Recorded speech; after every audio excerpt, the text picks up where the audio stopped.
Hello student, a very good morning to all of you. Science की आज की class में हम पढ़ेंगे लवण परिवार के बारे में। चलिए स्टार्ट करते हैं। अम्लों के आधार पर लवण का वर्गीकरण। तो अम्लों के आधार पर लवण का वर्गीकरण में देखिए, पहला है क्लोराइड लवण।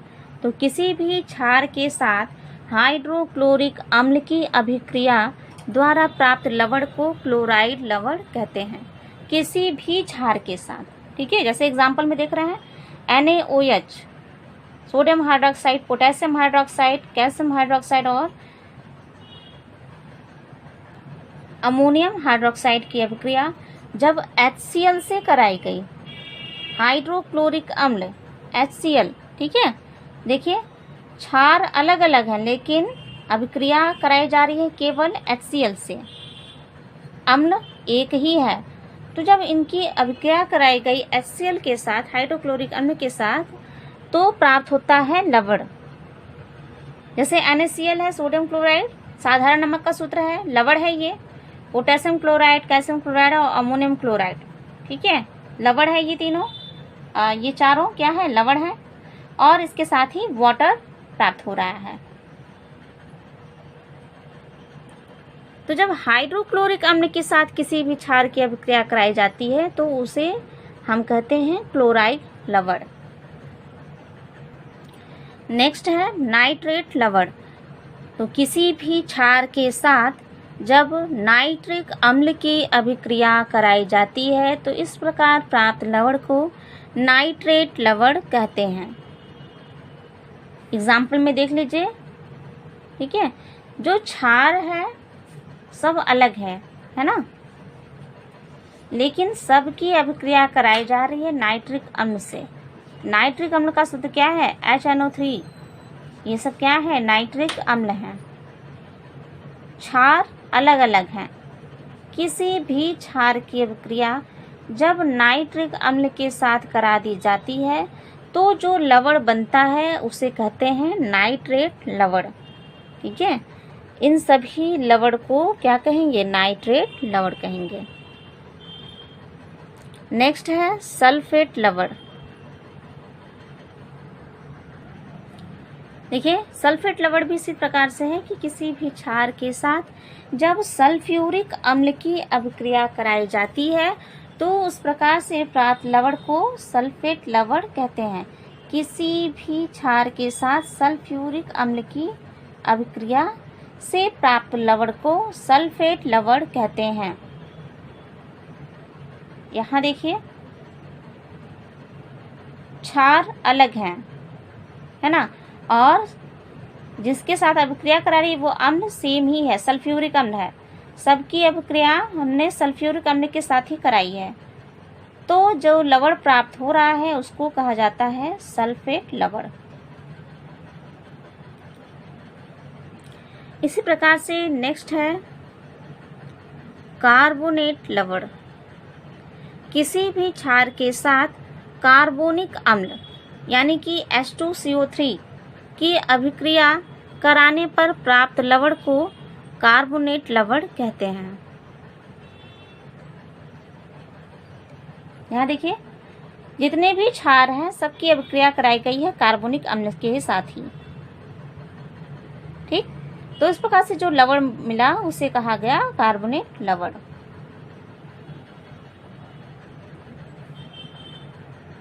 तो अब तक जितने भी लवण के बारे में हम लोग पढ़े, ये सब अम्लों के आधार पर लवणों का वर्गीकरण था।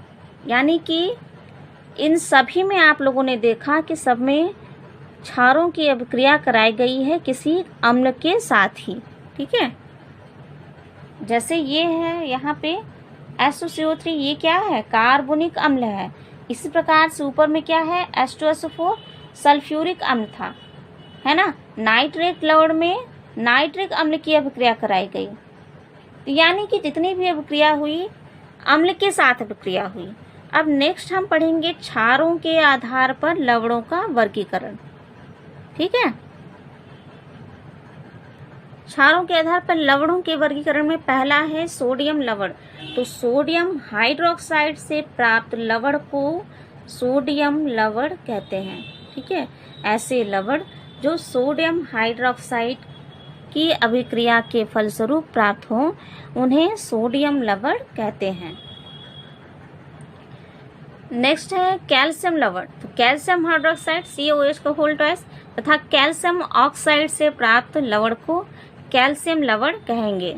ठीक है, ऐसे लवण जो कैल्शियम हाइड्रोक्साइड और कैल्शियम ऑक्साइड की अभिक्रिया के फलस्वरूप प्राप्त होते हैं उन्हें कैल्शियम लवण कहते हैं।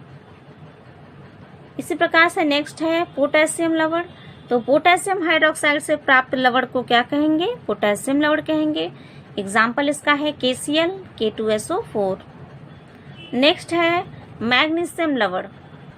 तो ऐसे लवण जो मैग्नीशियम हाइड्रोक्साइड या मैग्नीशियम ऑक्साइड से प्राप्त होते हैं उन्हें मैग्नीशियम लवण कहते हैं, जैसे MgSO4 और MgCl2। नेक्स्ट है अमोनियम लवण। अमोनियम हाइड्रोक्साइड से प्राप्त लवण को अमोनियम लवण कहते हैं। ठीक है, ऐसे लवण जो अमोनियम हाइड्रोक्साइड से प्राप्त हो उन्हें क्या कहेंगे? अमोनियम लवण। सबका एग्जाम्पल, सबका सूत्र याद होना चाहिए आप लोगों को, है ना।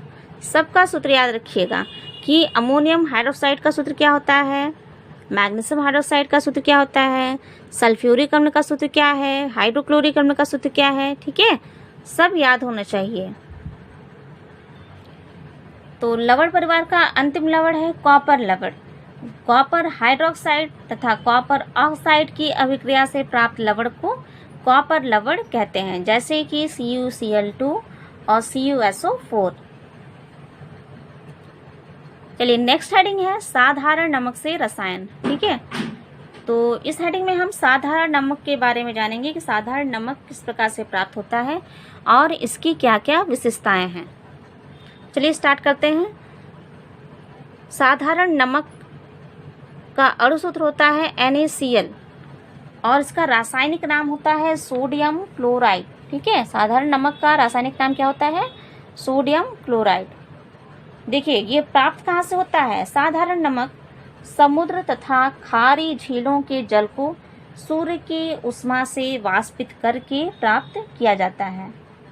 ठीक है, साधारण नमक, जो नमक हम खाने में यूज करते हैं उस नमक की बात हो रही है। ठीक है, जिसको हम खाते हैं, सब्जियों में, दालों में, अचार में यूज किया जाता है नमक, उसी नमक की बात की जा रही है। ठीक है, तो उस नमक का अणुसूत्र होता है NaCl और उसका रासायनिक नाम क्या होता है? Sodium chloride. और यह प्राप्त कहाँ से होता है? समुद्र से और खारी झीलों से। जैसे कि सांभर झील का नाम आप लोगों ने सुना ही होगा, राजस्थान में है ना। राजस्थान की सांभर झील जो है वो अपने खारे जल के लिए प्रसिद्ध है। तो उस झील से भी नमक का निर्माण किया जाता है। आइए साधारण नमक के कुछ भौतिक गुण हैं, देख लेते हैं। साधारण नमक कैसा होता है? रंगहीन होता है। ठीक है, साधारण नमक रंगहीन होता है और क्रिस्टली ठोस पदार्थ होता है और साथ ही लिटमस के प्रति उदासीन भी होता है। यानी लिटमस पेपर पे कोई भी रंग नहीं देता, कोई भी अभिक्रिया नहीं करता। साधारण नमक जल में अत्यधिक विलेय होता है और इसका स्वाद कैसा होता है? नमकीन, है ना।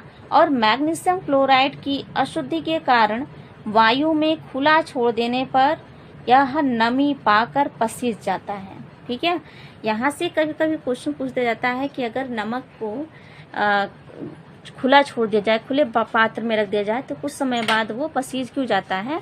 तो क्यों पसीज जाता है? क्योंकि इसमें मैग्नीशियम क्लोराइड की अशुद्धि मिली रहती है ना। या फिर कहा जाता है कि बरसात के सीजन में नमक क्यों पसीज जाता है? तो मैग्नीशियम क्लोराइड के कारण।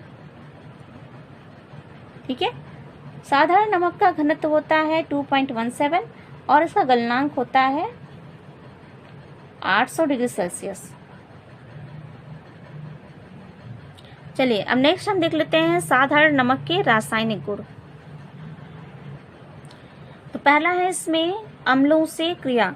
सोडियम क्लोराइड यानी कि साधारण नमक ही सोडियम क्लोराइड को जब सांद्र सल्फ्यूरिक अम्ल का सूत्र क्या होता है? H2SO4, है ना। सल्फ्यूरिक अम्ल के साथ गर्म किया जाता है तो हाइड्रोक्लोरिक अम्ल प्राप्त होता है। हाइड्रोक्लोरिक अम्ल यानी HCl। देखिए रिएक्शन में दिया भी है NaCl यानी सोडियम क्लोराइड साधारण नमक की अभिक्रिया जब कराई गई सल्फ्यूरिक एसिड के साथ तो क्या बना, सोडियम हाइड्रोजन सल्फेट बना और साथ में हाइड्रोक्लोरिक एसिड का भी निर्माण हुआ। ठीक है, यहाँ पे देखिए सोडियम हाइड्रोजन सल्फेट को और NaCl को जब फिर से अभिक्रिया कराई गई तो सोडियम सल्फेट और HCl फिर से प्राप्त हो गया। ये दोनों रिएक्शन जो है साथ में ही है। नेक्स्ट हेडिंग है सिलिका या रेत के साथ क्रिया। जब सोडियम क्लोराइड को उच्च ताप पर सिलिका SiO2 के साथ गर्म किया जाता है तो सोडियम सिलिकेट प्राप्त होता है ना। ये देखिए सोडियम क्लोराइड की क्या कराई जा रही है, सिलिका SiO2 के साथ जब क्रिया कराई गई तो सोडियम सिलिकेट प्राप्त हुआ। Na2SiO3 सोडियम सिलिकेट का सूत्र है ये Na2SiO3 और साथ में HCl। तीसरा रासायनिक गुण है इनका अमोनिया के साथ क्रिया। तो नमक के सांद्र विलयन में अमोनिया तथा CO2 गैस प्रवाहित करने से सोडियम बाई कार्बोनेट NaHCO3 तथा अमोनियम क्लोराइड NH4Cl बनता है। रिएक्शन देख लीजिए, सोडियम क्लोराइड है, ठीक है, सोडियम क्लोराइड का सांद्र विलयन लिया, उसमें अमोनिया और CO2 गैस को जब प्रवाहित किया तो क्या बना, सोडियम बाई कार्बोनेट NaHCO3 साथ में अमोनियम क्लोराइड भी प्राप्त हुआ।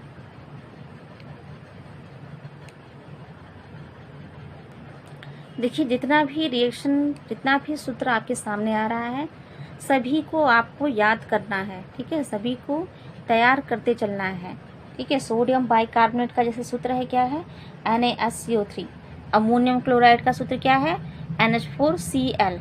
ये सब चीज़ें आपको याद होनी चाहिए। इसी प्रकार से अमोनिया का सूत्र क्या है तो आप बताएंगे NH3, है ना। इसके ऊपर जैसे हमने पढ़ा है सिलिका, सिलिका का सूत्र क्या है SiO2, ठीक है। तो ये सब सूत्र आप ध्यान दे के चलेंगे और याद करते रहेंगे। चलिए नेक्स्ट है नमक के उपयोग, यानी साधारण नमक के उपयोग। तो साधारण नमक का उपयोग कहाँ कहाँ है आप तो जानते ही हैं कि सबसे ज़्यादा तो इसका उपयोग होता है, डेली ही यूज़ होता है भोजन निर्माण में, ठीक है, भोजन में, सब्जियों में, दालों में। इसके अलावा मांस, मछली, मक्खन, अचार को सुरक्षित रखने में भी इसका उपयोग किया जाता है, ठीक है। जो एक देशों से दूसरे देशों में मांस का, मछली का आयात निर्यात किया जाता है तो मांस मछली है तो अगर वो कई दिनों तक ऐसे ही रखी जाएंगी तो सड़ जाएगी, ठीक है। तो उनको सड़न से बचाने के लिए उनको सुखाकर उसमें नमक मिलाकर एक देश से दूसरे देशों में आयात निर्यात किया जाता है। और अचार तो आप लोग जानते ही हैं, सबके घर में अचार बनता है ना। तो अचार में देखते ही हैं कि कितनी मात्रा में नमक मिलाया जाता है। नमक क्यों मिलाया जाता है, ताकि अचार को सुरक्षित रखा जा सके, है ना। और नमक मिलाने के कारण से ही तो अचार कई सालों तक बरकरार रहता है, ठीक है। तो नमक का नेक्स्ट है उपयोग है मिट्टी के बर्तनों पर पॉलिश चढ़ाने पर। मिट्टी के जो सुंदर सुंदर बर्तन आते हैं तो उनकी पॉलिशिंग करने के लिए भी नमक का उपयोग किया जाता है, ठीक। तीसरा उपयोग है इनका साबुन निर्माण में, ठीक है। जिस साबुन से हम नहाते हैं, कपड़ा धोते हैं, तो उस साबुन के निर्माण में भी नमक का उपयोग किया जाता है। नेक्स्ट उपयोग है सोडियम क्लोराइड कुल्फी आदि जमाने में, ठीक है, कुल्फी आदि जमाने में, ठीक है, सोडियम क्लोराइड का उपयोग किया जाता है। जो कुल्फी आप लोग गर्मियों के सीजन में, इस समय गर्मियां हैं तो आइसक्रीम मिल रहा है ना, तो इनको जमाने के लिए भी नमक की आवश्यकता पड़ती है, ठीक है। तो और कुल्फी जो जमाया जाता है उसमें क्या क्या आता है, बर्फ़ के साथ इनको सोडियम क्लोराइड को बर्फ़ के साथ मिला दिया जाता है जिससे कि एक हिम मिश्रण तैयार हो जाता है और इसी हिम मिश्रण की वजह से कुल्फी का निर्माण हो जाता है, ठीक है। नेक्स्ट है रासायनिक पदार्थ। रासायनिक पदार्थ जैसे धावन soda, caustic soda, sodium sulphate, hydrochloric अम्ल, क्लोरीन आदि के निर्माण में भी नमक का साधारण नमक का उपयोग किया जाता है। ठीक है, यानी कि बहुत सारे ऐसे रासायनिक पदार्थ हैं जिनको बनाने के लिए भी नमक का उपयोग किया जाता है। तो ये कौन कौन से हैं? वे हैं धावन soda, caustic soda, sodium sulphate, hydrochloric अम्ल और क्लोरीन इत्यादि। मतलब इसके अलावा भी अन्य बहुत से ऐसे रासायनिक पदार्थ हैं जिनको बनाने में नमक का उपयोग किया जाता है। ठीक है, तो आज के लिए इतना ही रहने देते हैं। नेक्स्ट हम अगली क्लास में पढ़ेंगे।